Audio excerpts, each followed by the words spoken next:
There's nothing better than waking up to the aroma of freshly brewed coffee.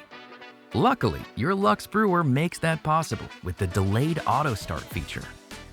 Start by filling the water tank to your desired level. Add coffee grounds to your brew basket. Make sure the carafe is in place.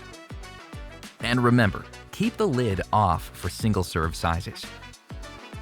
Next, press the delayed start button. If you haven't already set the clock on your machine, it'll prompt you to do that first. Turn the dial to set your preferred brew start time. Press the dial to confirm.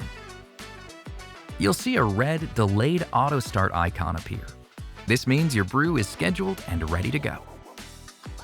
When the time you've set arrives, your Luxe Brewer will automatically start brewing.